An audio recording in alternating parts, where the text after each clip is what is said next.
chegasse no momento de que chega o Messias, o enviado, para que terminasse toda aquela libação, toda aquela oferta de manjares, toda aquela questão do rito sacerdotal, da religiosidade, porque quando uns se separavam, que saíam do templo, que saíam de Jerusalém, saíam entristecidos. O Salmo 137 fala que eles não tinham mais alegria para cantar, salmodiar, porque estavam longe da terra deles, longe de Jerusalém. Então muitas pessoas acham que estão dentro de uma geografia, dentro de um local específico, saindo dele, não está mais com Deus. A Arca da Aliança não estava junto com Davi, eles perdiam a guerra. Esse é o braço de Moisés, a batalha era vencida. Eles estavam sempre apegados a esses símbolos. O povo em Cristo não precisa estar ligado a uma geografia, a um rito, a um simbolismo religioso, porque ele é livre em Cristo para onde estar congregado. Estando na videira verdadeira, produzindo frutos, amando, abençoando, sendo abençoado, liberando perdão, sendo perdoado, congregando com uma ou duas pessoas no caminho, nos encontros onde as pessoas estiverem. Aqui estamos congregados.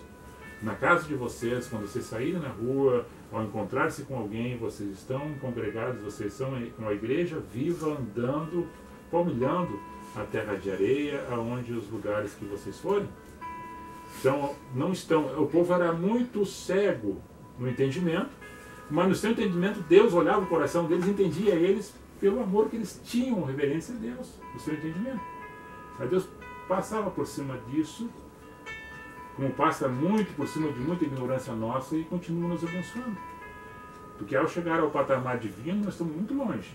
Nós estamos no calcanhar de Cristo ali, tentando chegar no estatuto exato em Cristo Jesus, que nem Paulo fala aos Efésios, no capítulo 4, no verso 13.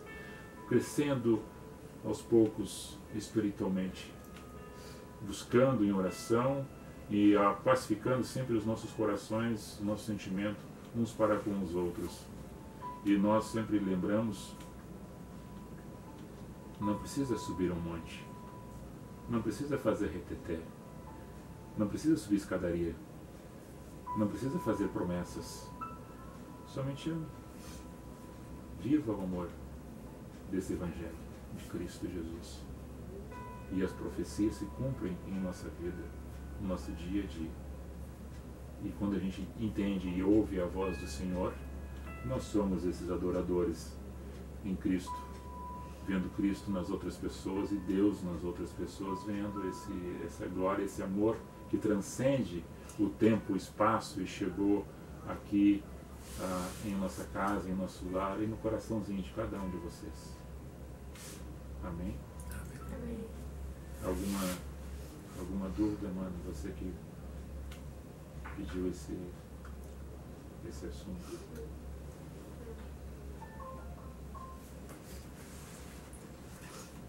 Mas só uma coisa, às vezes não precisa nem ser um líder espiritual, às vezes as pessoas querem se dizer profeta, assim, e dizer que Deus mandou dizer uma coisa, que teve uma visão, que teve um sonho, que sempre nisso, né? Sempre esse amor de Deus.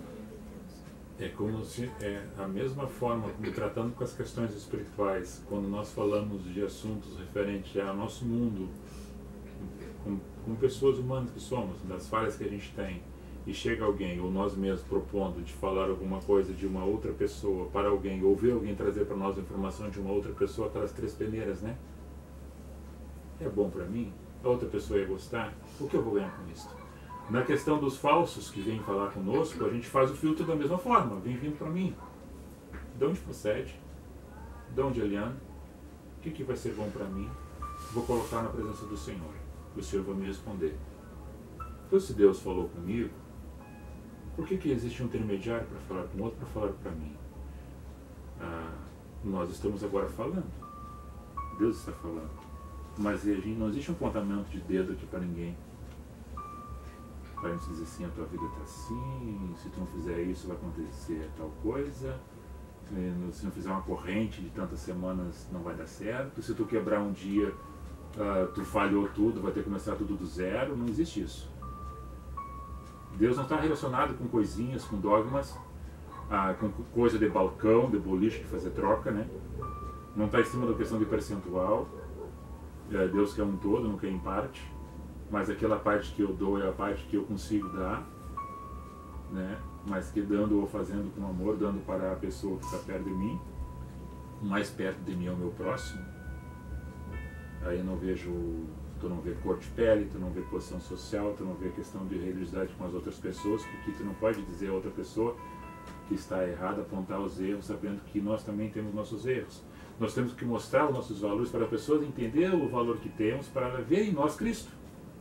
Por isso que Cristo diz, ó, tira o cisco do teu olho, tira a trave, para que tu consiga enxergar o cisco que está no olhinho do teu irmão, daí tu consegue ajudar a tirar o cisquinho do olho dele. Tá? E essas questões humanas que nós temos que nos autopoliciar, não com medo do gafanhoto, do devorador, da opressão, da manipulação das pessoas, mas e livre que estamos em Cristo, porque as correntes foram quebradas, as algemas foram abertas, o jugo também foi quebrado, o lenço que estava sobre nossos olhos foi tirado, aquela que estava sobre tampado nossos corações também foi retirado, o véu abriu-se de cima a baixo, tem livre acesso para Cristo Jesus. Então tudo se cumpre nele. Ele é o princípio e é o fim, é o alfa e o ômega em Cristo. Então todas as leituras que a gente faz, muito boa, historicamente falando, datas, nome de pessoas, reis, profetas, e todas elas se cumprem em Cristo. Quando nós observamos todos esses anunciados que há o grande evangelho dentro do Antigo Testamento, que já está ali cumprindo-se em Cristo, muitos relatos que está sendo narrados, está se cumprindo na vida de Cristo, nos evangelhos. Porque ela acompanha o tempo e chega lá e se cumpre quando Jesus se encontra com esses falsos, os mesmos que Ezequiel se deparava lá junto, perto ao rio Quebar, os mesmos que estavam afrontando lá em Jerusalém junto com Jeremias, os mesmos com Daniel lá cercando os 3 amigos junto com ele, outros contrários, sempre houve, sempre haverá. Mas nós damos graças a Deus por tudo, que nós tivemos o entendimento de ouvir e entender o Evangelho simples como ele é, humilde como ele é, pacificador como ele é. Quando nós entendemos isso, quando nós colocamos Cristo entronizado em nosso coração, ele é o ser da nossa existência. Aí não tem grandes profetas que fazem excursões e andam pelo planeta, ganhando dinheiro, como falando de profissão. E os profetas sendo surrados, os profetas sendo perseguidos, os profetas sendo amaldiçoados, os profetas chorando, os profetas sendo separados de suas famílias. E aí nós vemos um grande êxodo que acontece quando eles voltam, um grande êxodo quando saem do Egito e vão para a Terra Prometida. Depois, quando voltam da Síria, ficam lá, agora muitos ficaram lá e não voltaram para Samaria, continuam lá ainda até hoje. E quando vemos um grande êxodo, quando lá ali na Somália, na Angola, as religiões oprimindo as pessoas e matando as pessoas, fugindo de barco e morrendo no mar. E entrando para a Europa, e a Europa dizendo não podemos mais receber mais ninguém. Vemos pessoas peregrinando na face da terra com medo desses falsos, desses mentirosos, desses dominadores, desses religiosos fanáticos. E nós, outro dia, eu falava com um rapaz ali, ateu, no Face, né, botando a ideia em Cristo, sem falar versículo de Bíblia nenhum, para ele não entrar em choque, para ele, mas não é isso aí. Apresentando Cristo nos comportamentos, apresentando Cristo nas escolhas, apresentando Cristo na essência do amor. Aí muitos não acreditam, não querem esse Cristo pelo comportamento daqueles que se dizem cristãos, seguindo a um Cristo que não seguem aos homens, que são os falsos. E os seguindo aos homens que são falsos, eles vão para o lugar errado. Eles cometem atrocidades, eles são gananciosos, mentem, são avarentos. E aí olham para um povo que hoje nós somos mais de 200 milhões de brasileiros, e dizem que a população maior dela, 70%, são todos cristãos. Aí tem os evangélicos, tem os luteranos, tem os católicos, todos que professam a mesma fé e que usam o mesmo livro, sendo que antes desse livro ter sido escrito, Deus já era. Cristo sempre foi.